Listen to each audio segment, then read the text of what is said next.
Hello guys, welcome to my channel always love yourself. আজকে আমি এসেছি দীঘাতে। আজকে আমরা আছি দীঘার মার্কেটে, তোমরা দেখতেই পাচ্ছ। আচ্ছা, তোমাদেরকে আমি একটু দেখি।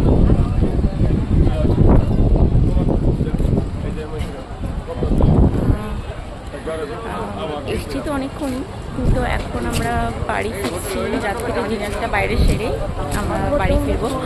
অ্যান্ড সকালবেলা